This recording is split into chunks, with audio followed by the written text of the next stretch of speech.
you are not alone in this. Like, this is a very common experience. Just people don't talk about it enough. And if everyone talked about their problems, I think we'd realize what a world we live in with this. Like, but it is not something to be ashamed of. There's nothing wrong with you because of it. Like, you're not a mistake or a failure. Like, this is just something that you were given to overcome. And there are ways to do that. And that taking that path will be the best thing for you in the long run.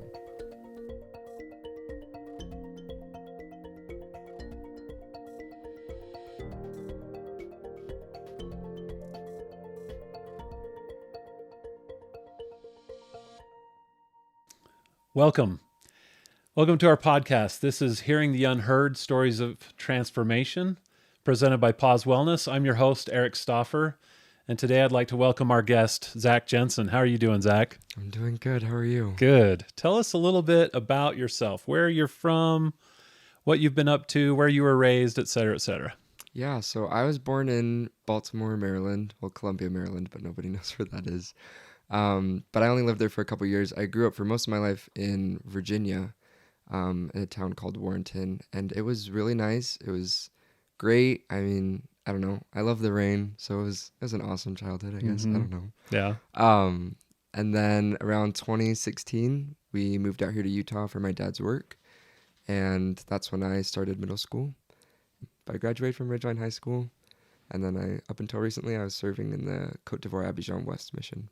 So, tell us a little bit about where that mission is. So that is right next to Ghana. So if you're looking at Africa, it's like right under the head, I guess, like right on the equator. So yeah, it's just like to the left of Ghana, kind of by like Sierra Leone and Togo, if you know where those are. Mm-hmm. Kind of by Nigeria too. Yeah. But yeah. Oh, that's great. So let's go back to a little bit of, so you came here when you were around middle school age, and then you lived here in Cache Valley. Tell us a little bit about your high school experience. It was really great. By that point, I had like enough friends that I wasn't uncomfortable, and I had people that I could talk to. And freshman year was awesome. I did student council, and I loved it. And then COVID hit, and it was kind of a bore. I don't know. I was really looking forward to like my high school experience, and then it was kind of just like cut off. I don't know. But then sophomore year, that was pretty good. I started taking AP classes, and I could definitely feel a change in the workload, and it got a little bit, well, not a little bit, it got pretty stressful. But after that, I kind of like was like, okay, I'm gonna keep doing AP classes, like got to get ready for college and whatnot. So I kept taking AP classes my junior year. That's when I was kind of like, oh, this is getting hard. But it was still good. I still loved it. And then senior year, that was just a blast. That was just like, it was kind of a fluff year for me, but it was so fun. But overall, it was a positive experience. But there were definitely moments where it was pretty stressful. Yeah.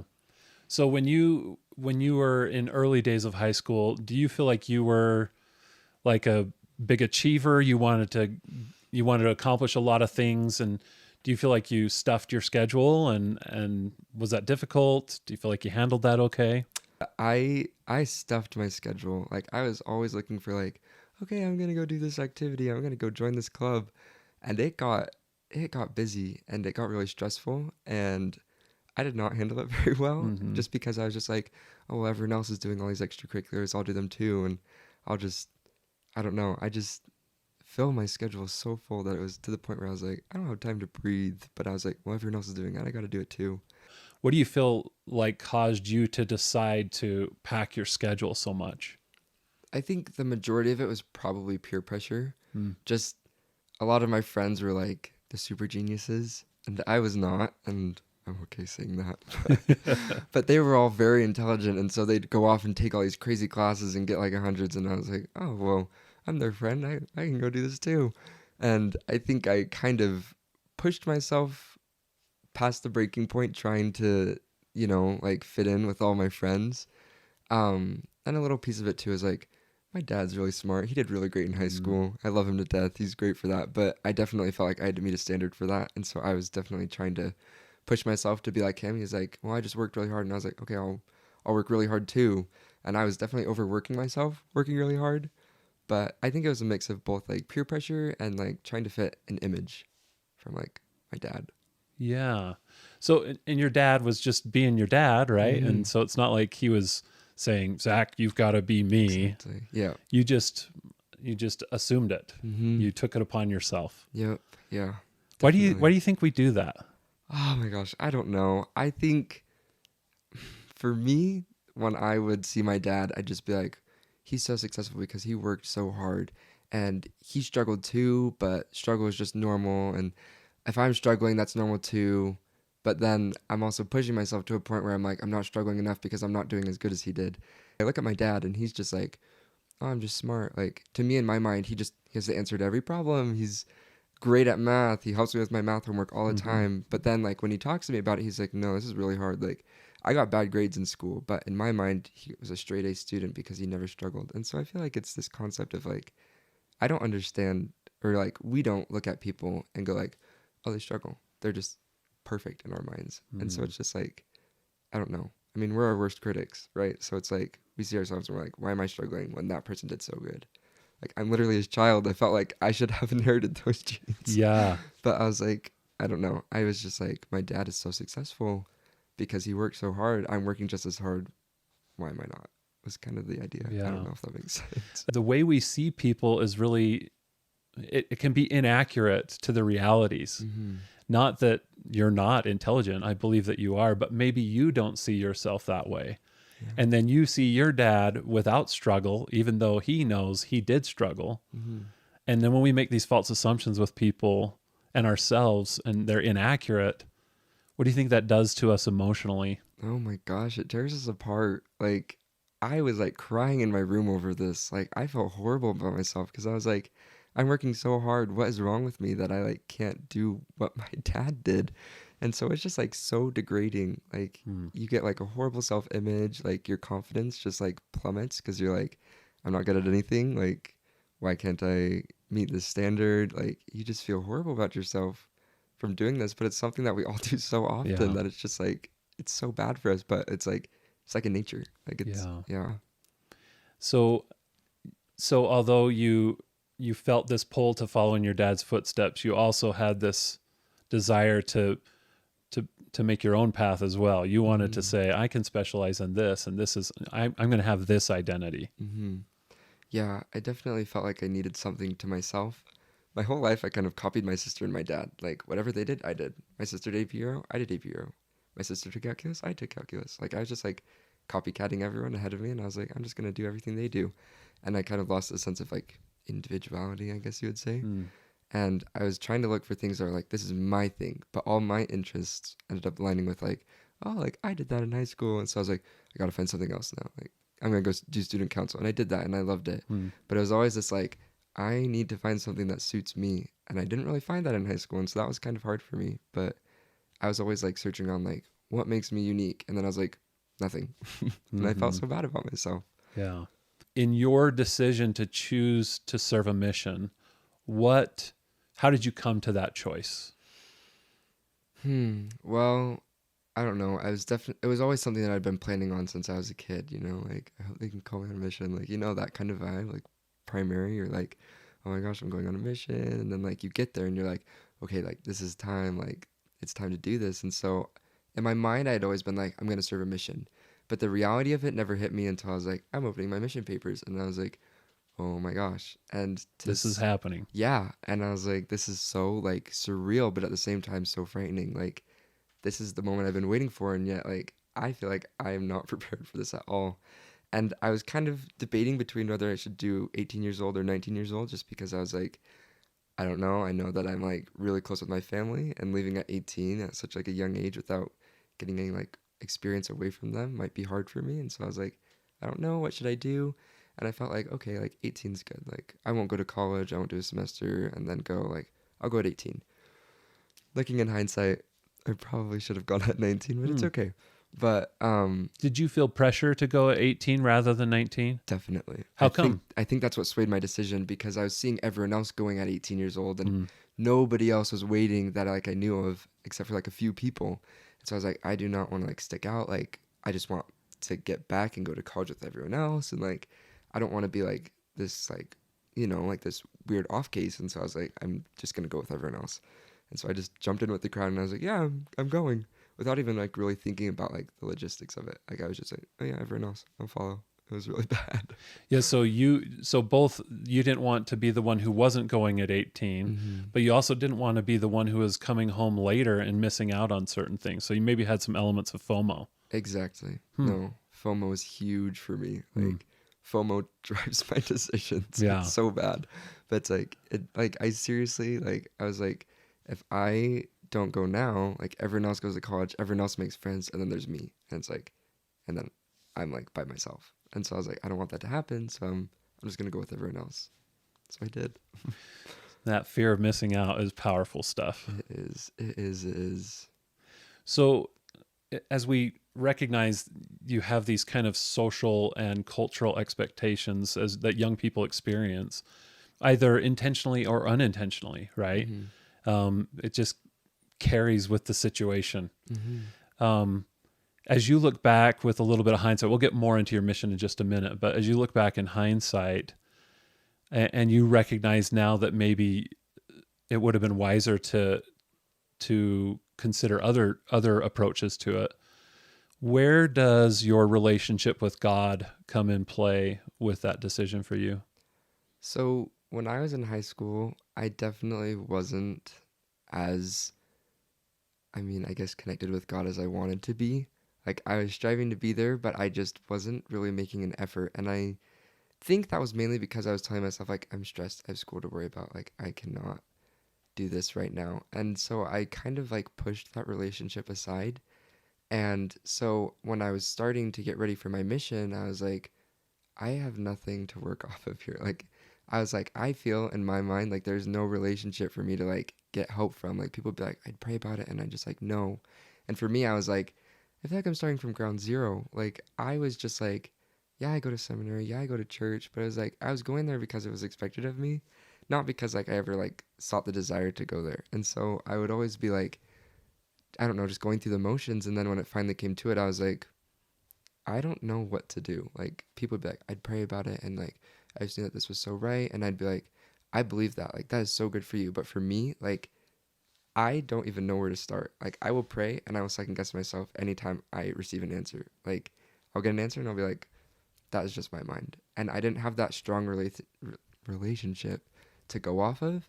So my relationship wasn't where it needed to be for me to be able to make that choice correctly, or like in the best interest. So even though you recognize that your relationship with God needed more time, needed more work, more development, those social expectations and pressures came back in and factored that in. Mm-hmm. And it like pushed everything else out of the way. Like I probably should have been working on my relationship while I was worrying about that relationship between me and God, but I was just so worried about the social aspect of, well, that will take time and who knows what will happen. I was just like, whatever, I'm going. And that was definitely not the best decision to make, but I definitely, in my mind, I was just like, FOMO, like everyone else is leaving. Like, I'm just going with them. Like, that seems like a good decision. Yeah, and I don't know how you feel about yourself when you reflect back on that. To me, just listening to the story, I go, well, no wonder. I mean, no duh. Of course you're going to go along with those things. The pressure's there. The expectation is there. It'll probably work itself out some way. And then maybe you feel some kind of imposter syndrome as you go forward because you went along with the narrative. And I think what people don't really realize is that missions are so individualized. Like, it is an individual experience, but I was kind of trying to fit into that mold of like the generic, everyone's like ideal mission in their mind. And so I was kind of just like, oh, like I'll just go along with what everyone else does because that is just like the mission standard. Like boy graduates high school, boy goes on a mission, comes back, gets married. And I was like, that will be me. Like I'll just do that. But I think people don't really realize that a mission is something that like is very personal for you. Like it is something where when you feel like it's the time, when you're praying about it and you feel an answer, you feel like it's right, then you go. And I definitely was just like, I know, I'm just gonna go. I'm just gonna put myself out there and trust my instinct. My instinct was wrong in my mind, but I don't know, I was just trying to fit that mold that everyone has. but it's definitely not the right answer. Yeah. Well, and I obviously I can't tell you how to feel, but I certainly hope you don't feel shame that you were a part of that experience, No. because we see so many young people go through the exact same emotions that you did, that they are trying to find a way to meet standards to show faith. I mean, because it's a step of faith, right? Yeah. Even if you have a really strong foundation and relationship with God, Yeah. that decision to go and serve him in that capacity is still an unknown, right? We just don't know what we're getting into. Oh yeah. I definitely didn't think of it as a step of faith when I first started doing it. I was just like, I'm just going. And then I got there and I was like, holy cow, like I'm trusting right now. Yeah. Like I'm going on nothing. Like please help me. And Yeah. it is hard, and it takes a lot of courage and bravery and faith, and I don't think people get enough credit for just going.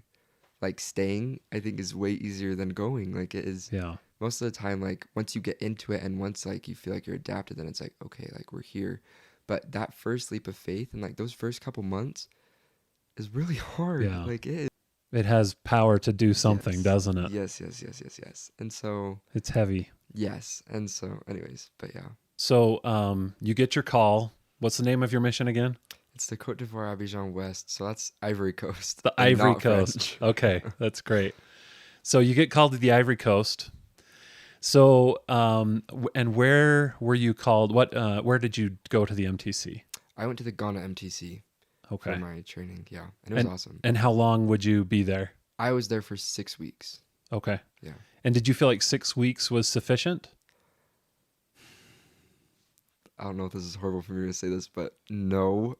You felt like they needed more time. Just a little bit, like even just an extra week. Like I felt like I was finally like, okay, I think I know what I'm doing. I'm almost there. And then it was like, okay, go. And I was like, I was almost to the point where I was like, okay, I understand this. Like I know what I'm doing. And I think I got to I was like on the edge of like, oh yeah, like this is the mission experience. This is what I'll be teaching. Like this is what Preach My Gospel is. I'm understanding the language a little bit. And then it was like, go. And I was like, oh, darn. And some people only get 3 weeks. And that like shocked me. I was like, how do you only train for 3 weeks? But they did it. Yeah. I mean, they were speaking English, like good for them. But like still, like, yeah, I don't know. So you're in Ghana for 6 weeks, just almost ready, but you felt like you need another week. Yeah. Okay, tell us what happens next. So then it's like, I felt like I got there, and then it was all of a sudden like, we're getting the information on like, okay, here's what you do at the airport. This is where you're going. These are your mission presidents. Like, here's your schedule. And all of a sudden it was like, okay, go. And so like, we're on the airplane and we get to the mission field, and I was just like, what's happening? I was like, this is like going so fast. Like, I don't even know what to expect. And then I get to the mission office. I'm like, okay, like this is chill. Like everything's good. They're like, okay, you're getting your trainers tonight and you leave tonight to your field. And I was like, okay. I was like, wow, this is all very fast paced. I feel like just like one night's like rest would have been nice, but there obviously, like people left, so they need to fill their spots, so it's like, okay, like we got to get you guys out into the field. And I was like, okay, deal. But it was all feeling very fast paced, and I was kind of freaked out by it all because I was just like, what is happening? Like, So you get there, it's same day. You go from MTC, same day, mission office or home, getting your companion, and you're out in the field all in the same day. yeah, Wow. it was fast, and it terrified me to death. I was like, oh my gosh, like, how am I gonna do any of this? Like, I just got here from like the MTC, and it's like, tomorrow you proselyte. And I was like, oh my gosh. So I was like freaking out. Like I was verge of a panic attack. Yeah. Like in the mission home, I was like, oh my gosh. Like, So were you feeling physical manifestations of your yeah. anxiety? Like I was like sick. I was weak. I thought I was gonna pass out. Like I was shaking. Like, and everyone was like, Elder Jensen, you don't look okay. And I was like, no, I don't. Like, I don't feel okay. Like, this is terrifying. Are you guys like freaked out by this? And they're like, no, I'm just excited. And I was just like, what? I was like, this is terrifying. Like, even thinking about it now, I'm just like, that was a horrible feeling. Like, it was so bad. But I don't know, like, just seeing everyone around me being like, oh yeah, like, I'm just excited to get my companion. I was like, did I miss something? Like, am I just like is something not clicking for me where I'm just like, yeah, this is what's happening. There it is again. That's similar to what you talked about in your high school and your family experience, is to check normalcy you'd compare and contrast yourself with those around you and how they were doing. Yeah. Yep. And so here you are, you're in this brand new experience and you're checking with the other missionaries. They seem to be just fine and handling it okay. Some are burnt out from the MTC and ready to go. And you're like, I need more time. Mm-hmm. And so that comparison, so that caused you to feel like you were, like something was wrong, or? Yeah, like I felt like something was wrong with me specifically. Like, what was I doing wrong so that I wasn't feeling this way? Like, everyone else is so excited, and I was excited, but my fears were definitely taking over at that point. Like, I was like, this is terrifying. Like, everyone else is so happy, and I'm so scared. What is wrong? Like, what am I missing? Because it genuinely feels like something's wrong with you Oh, when you yeah. experience this. Like, you're just like sitting there and you're like, what? I think one of the things we overlook so much is that when we're experiencing a really strong emotional reaction to a scenario, that the physical response is so real, Mm-hmm. and it's not made up. I mean, you can't argue with nausea or Mm-mm. nerves or loss of breath or tightness in the arms or whatever it might be, right? Yeah. So when those things start happening, you're feeling it. Yeah, like it's real and it's scary. Like, yeah. So can you just take us there to that moment for just a second? You're starting to realize you're having these physical manifestations to anxiety. Where did the faith thing come into play in that moment? Was it even a question? Was it even a thought? Do you think, oh, I need to have more courage, or I need to have more faith, or I need to pray, or I need help from God, or a priesthood blessing, or what was the element there with spirituality? I wish I had asked for a priesthood blessing for my mission president Mm. because I was terrified, but no one else did that I know of. Because More comparison. exactly, like everyone else went to that room, I wasn't there with them, so who knows? Maybe they were terrified and they did. But in my mind, I was like, everyone else is chill. I'm just gonna pray by myself, and I wish that I'd asked for a priesthood blessing because there's real power in that. But I told myself I kind of denied myself that opportunity, which was really hard for me afterwards. I was like, oh, I wish I'd done that. But like, I don't know. I was just like, I'm just gonna pray. Like, I'll pray, and it helped. Like, I definitely felt the power from that. I was like, wow, like okay, like things are calming down. Like everything's okay. But like for a minute there, I was just like, I'll just do it alone. Like, I'll just go it alone. And I wish I'd talked to my mission president about it because then I feel like those concerns could have been brought up Earlier. instead of later into the field where it was getting more detrimental. Oh. And so I don't know. I think I definitely should have reached out, but I was just, I don't know, that fear of comparison and, Yeah. that's huge for me. Like for me, Yeah. comparison is like huge, as you can probably tell. Yeah. But like it is huge. And so I was like, yeah, like I cannot. No, I'm like, I'm fine. I'm good. Nothing's wrong. But something was definitely wrong. So tell us, so you met your companion there at that time, Mm-hmm. and tell us a little about your first companion. He was really awesome. I didn't have the greatest experience with my companion in the MTC, so I was like, anything is better than this. Yeah, Just like yeah. a horrible mindset, because like it was probably my fault that we didn't get along in the MTC in hindsight. But like I got my companion, I was like, oh my gosh, this guy's so cool. Like we get along great. This is awesome. And so like we get out into the mission field, we get to our area. It's not the bush, but it's definitely the village. Like it's 3 hours away from like any city.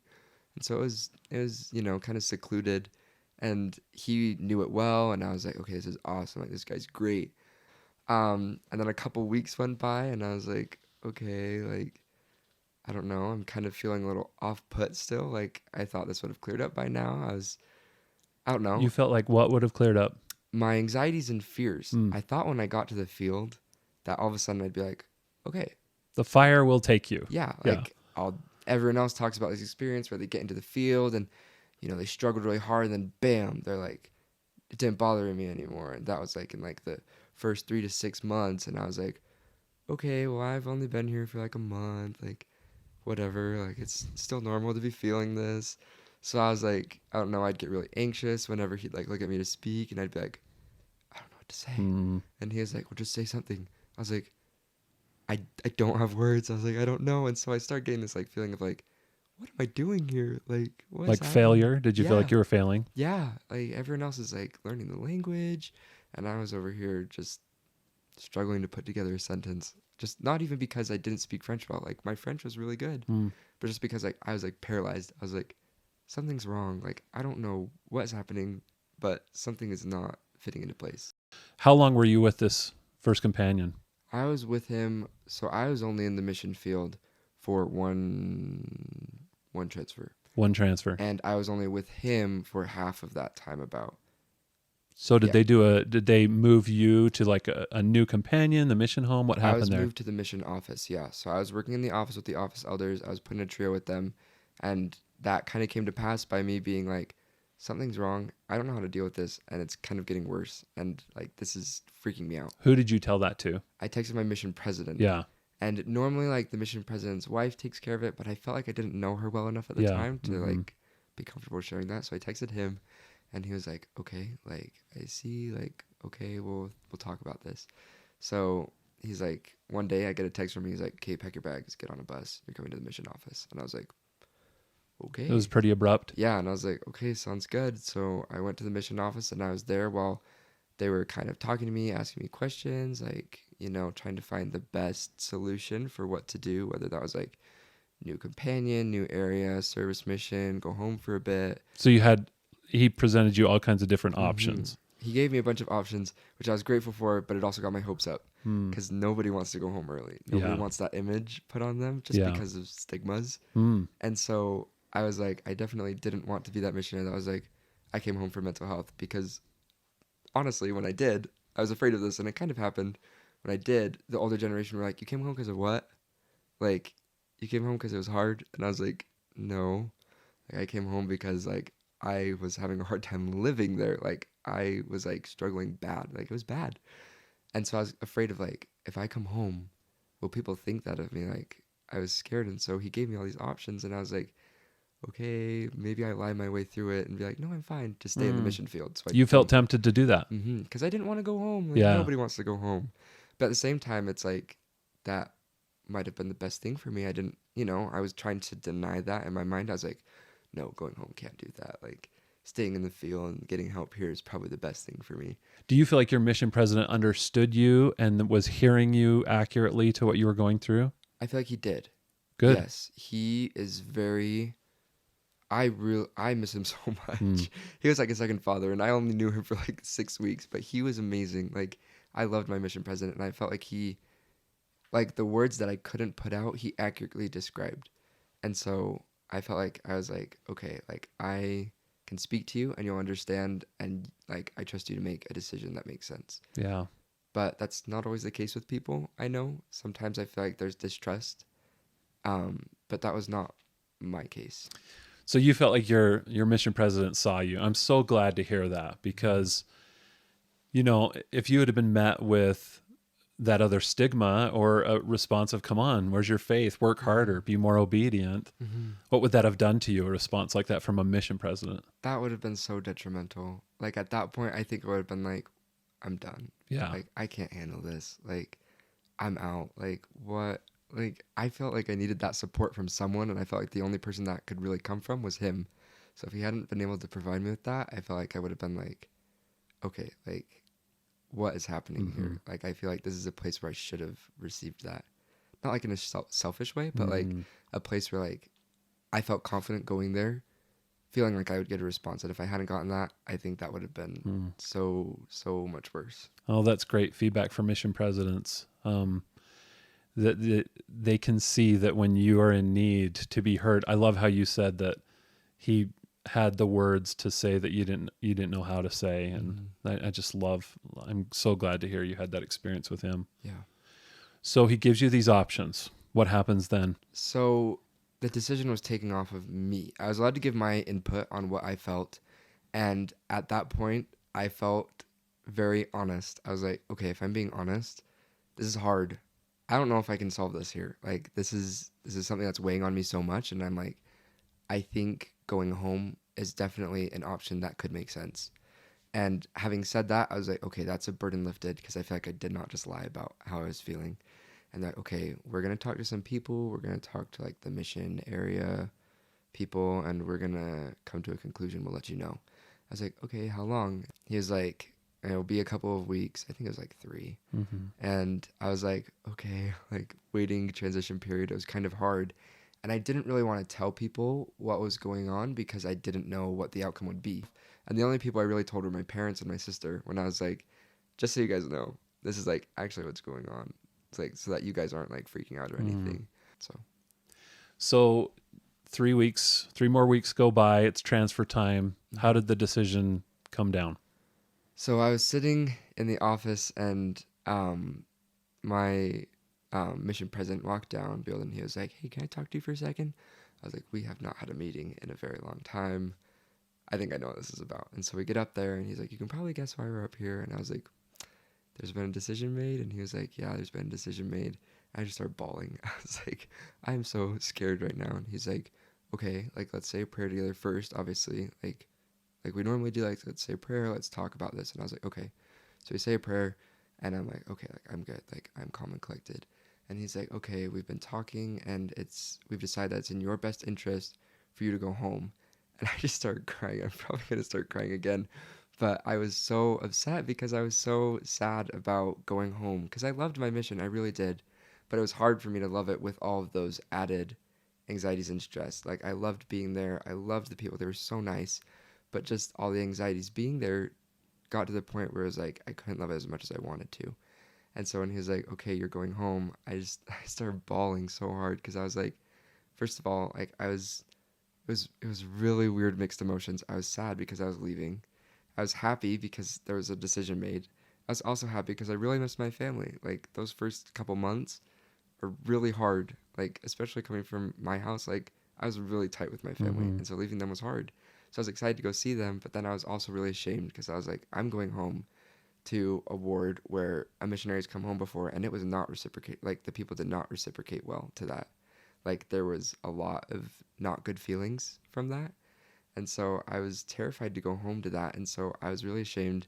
And he was like, "So what are you feeling?" And I was like, "I don't even know." Everything. Exactly. Yeah. I was like, everything is going through my head right now. Like, I just want to, like, I just need time to process this. So I just walked into a room and I just started crying. And I was like, "Can I call my parents?" And he was like, "You can call them on P Day." And I was like, Oh.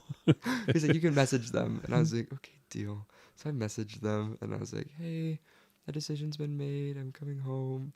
And they're like, "Oh, okay. Like, let's talk about this later." I was like, "Okay," because P Day was like the next day, I think. Mm-hmm, So it was mm-hmm. like it wasn't that far away. So, anyways, as soon as they wake up, like I called them and I was like, "Hey, just so you know, I'm coming home. Like, this is what they decided is best."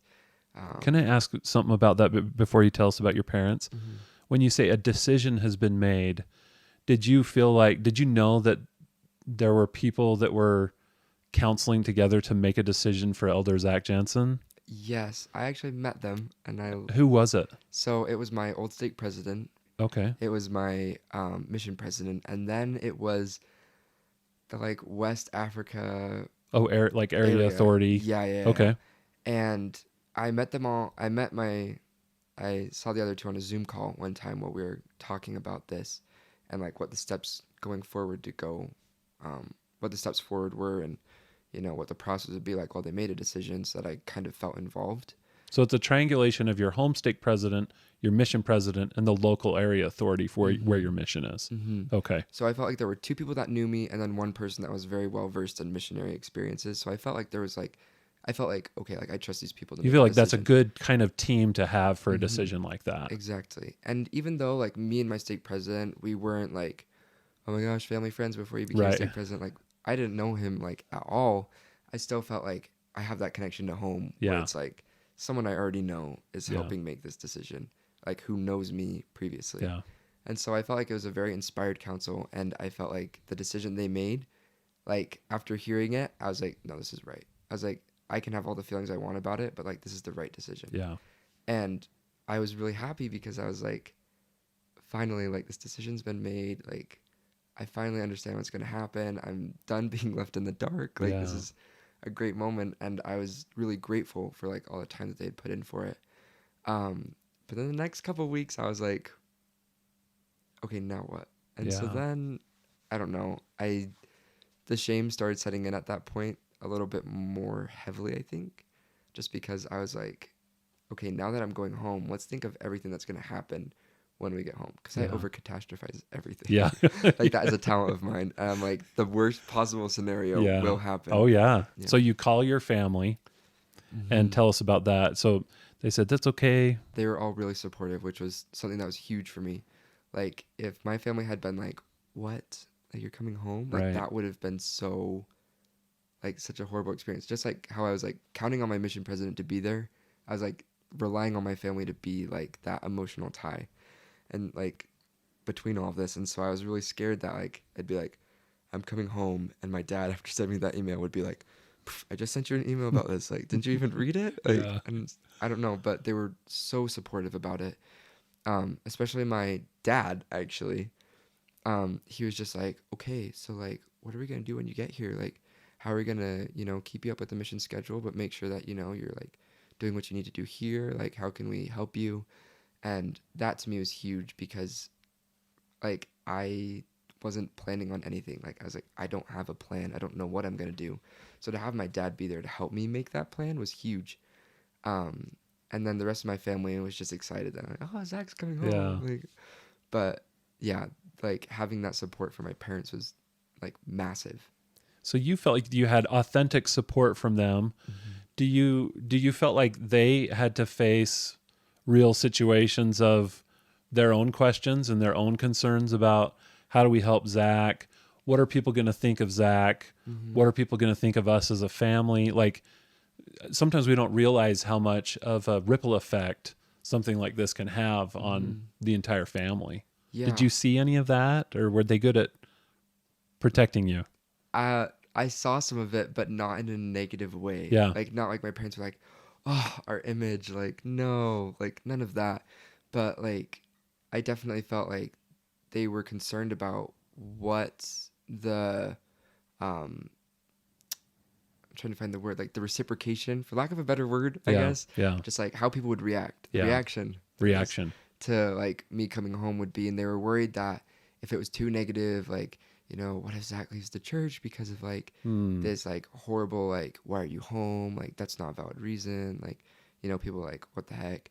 And so they were definitely, I think, worried about like how do we go about this in a way that like is like as sensitive as possible while still maintaining that like, okay, like we're happy to have you home. Like this is an honorable thing. Like it's good to come home to take care of yourself so that you're not suffering through your mission. Like Yeah. stuff like that.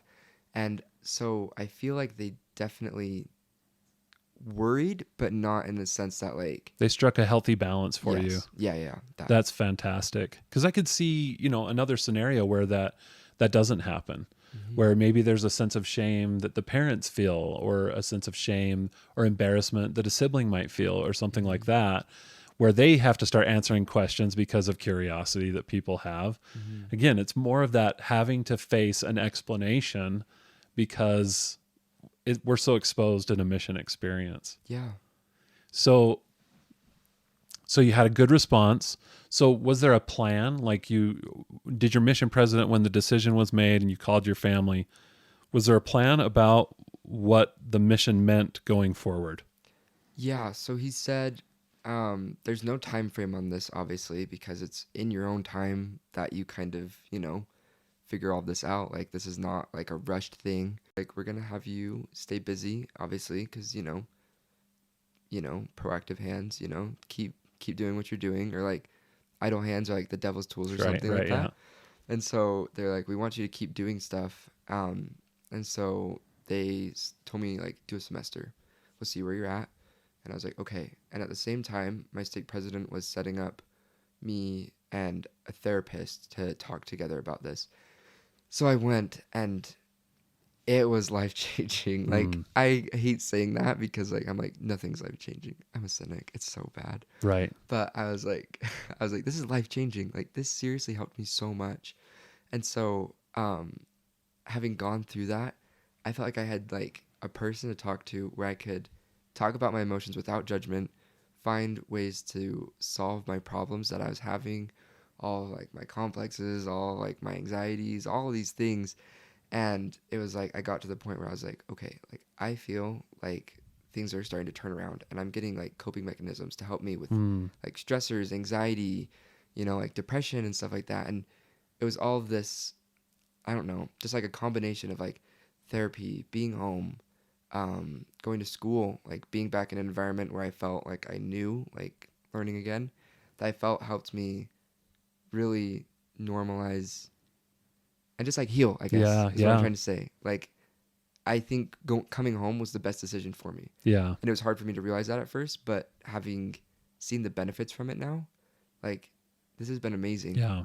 Like, and now, like, I can live my life. Tell us about some of those tools that you say that you've been able to get from therapy. Yeah. So, um, recently we've been talking a lot about staying grounded in the present moment. So usually when we go into these like fits of anxiety or, looking to the future, it's this putting ourselves and starting to live in that future and like where all of our worst fears kind of manifest themselves. And if we stay there, that's really detrimental to us because then all of a sudden, we build up worries, we build up stress, concern, we catastrophize. Like it's something I do all the time.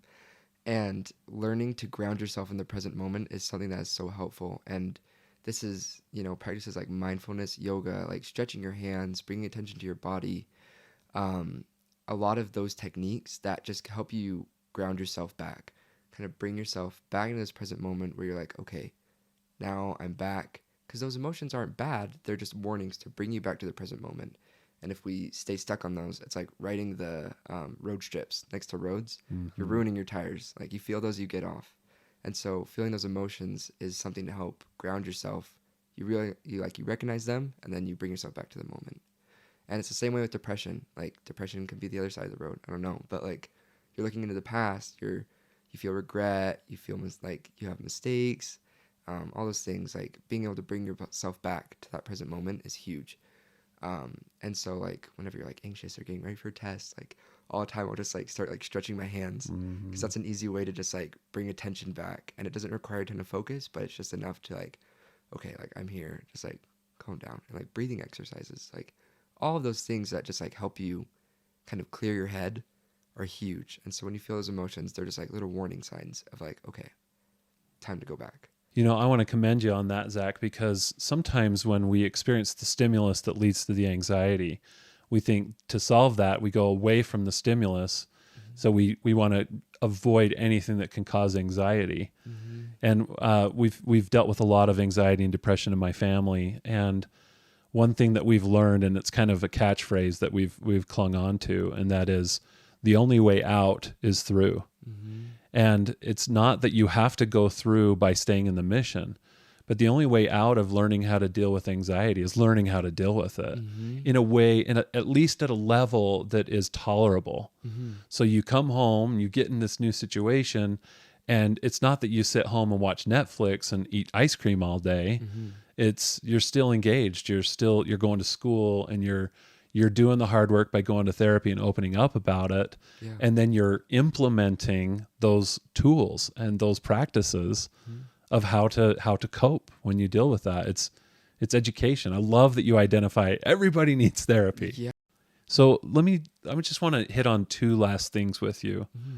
One is, how has the experience been for you culturally to come home? And then, and how is that with your decision or your hope to go back in the mission field? How's that going? And then lastly, well, I'll get to the last thing after that, but let's just address that. What has the cultural experience been coming home, and what is the plan now? Yeah, so when I first went to sacrament meeting, that was like my biggest fear. Going back to sacrament meeting in my ward, I was like, nobody knows that I'm gonna be home. Like nobody. I'm just gonna show up and like shock people, except for my bishop. He's like the only person that knows. And I don't know if my family told people or something, but I remember I walked in and like heads turned and everyone was like, and I was like, oh my gosh. I was like, cool. And we always sit like in the middle, and so I was like, oh my gosh, like prime seating. And then after sacrament meeting, like it was just like a flock of people, and I was like, what is happening right now? And it was just like person after person just like giving me hugs and being like, we love you so much, like we're so glad that you're here, like I don't know what's happening, but we love you, like if you need anything, let us know. And I was just like, what? I was like, Mm-hmm. this is like the exact opposite of what I was telling myself would happen. Like I was like scaring myself to death about like that first day back, but being there was like it was so amazing. Like to see all the people like react like so kindly to that was just like such a huge blessing because like I was so scared of that first day, but it went like afterwards I was just like I'm so happy to be here now. Mm-hmm. Like I'm not scared about like I don't know, being home anymore. Like I feel comfortable. And so that first just like sacrament meeting really I feel like set in stone the whole attitude of being here. Yeah. Like that first interaction was like kind of like my make or break point, and it's what made it. And so I was really grateful for all those people that were just like so kind. You know, that's a great message for all of us to remember, because I think that, you know, sometimes we might assume that because of the whispering and because of the passing of information, the curiosity, that then the reaction is going to be negative. And I'm sure there are horror stories out there. Mm-hmm. But I think when the rubber hits the road and push comes to shove, the goodness of people Mm-hmm. is there. Mm-hmm. And when we're feeling these anxieties, we anticipate that it won't be that way. Yeah. We're afraid that when someone knows our experience and what we're really going through, that it's just going to be a negative response. And what a great peace that must bring Yeah. when you get the opposite response of what you anticipate. Yeah. It was amazing. And it kind of made me be like, okay, like this is not such a bad thing. Because in my mind, I was just like so ashamed of everything. I was like, everyone's going to think of me differently. Yeah. But after that, I was like, no, like this is like, I'm here for myself. Yeah. Like, I don't need to care about what other people think. And they all were so amazing to me that I got to the point where I was like, I'm not worried about what people think about me because everyone was so nice to me about it. Like, that wasn't a concern anymore. And so it definitely took that huge weight off of my shoulders, realizing that over catastrophization or just catastrophizing things in my mind was just something that was just so unrealistic. And like people are not horrible. Yeah. Like in my mind, I'm scared of like how are they going to react? Yeah. Like, what are they going to do? But that is like just so false. Yeah. Like that's not how people act. And so having that reality check was super nice. That is good to hear. I'm so glad. So what is the plan now, Zach? So now I am finishing my semester of school. So you at the enrolled and USU. now you've got a full semester and you're Yeah. almost done with that. Yep. And so when I'm done with that, I'll be taking an assessment. It's not anything huge, but it's just something to see like, okay, how are we feeling? What have you been doing? Have you been staying busy? And then after that, they'll decide whether that's go back to the same mission, get reassigned to a stateside mission, whatever's the case. But getting to that, I feel like we're getting to that final approach, even though I'm only halfway. Stuff's already happening where I'm going through meetings, like, okay, here's what we're gonna start doing, and I feel like it's not as long as I thought it'd take. Like it's already happening, and yeah, we're just working on getting back out right now. Are you okay with any result that might happen? I am. I'm very at peace with. I mean, I'm far less anxious now, Mm-hmm. and I'm feeling a lot more. Having gone through this experience and realizing how good it was for me, I've kind of realized how inspired decisions can be. And I didn't feel like it was inspired at the time, but like in hindsight, it was the most inspired decision probably, like of my life maybe even. Like it was huge. And so at this point, I'm like, whatever the decision is, like I know that is the right decision, and I'm not worried about what the future is going to hold for me because I know that I'm in, God's hands. So. That is fantastic, Faith. All right, Zach, our final question for you is, what do you hope that sharing your story of transformation will bring to others? Well, one, I'd say be open about it. It doesn't do you any good to keep that closed off to yourself. But two, honestly, don't be ashamed of it. I feel like shame comes with a huge part of mental health because people don't want to be seen differently. But it is so natural. And it happens to so many more people than you would think. And so being ashamed of it is just hurting yourself. It's like, I don't know, it's like tying your hands behind your back. Like, you are not alone in this. Like, this is a very common experience. Just people don't talk about it enough. And if everyone talked about their problems, I think we'd realize what a world we live in with this. Like, but it is not something to be ashamed of. There's nothing wrong with you because of it. Like, you're not a mistake or a failure. Like, this is just something that you were given to overcome, and there are ways to do that, and that taking that path will be the best thing for you in the long run. Thank you so much. Zach, we're so thankful for your willingness to be transparent and vulnerable with the world about what you've been through. And we know that this message will reach people who need to hear this so that they can get the strength and compassion that they need to know how to deal with their challenges as well. So thank you so much. We appreciate you being with us. Of course. Thank you, Zach. Thank you.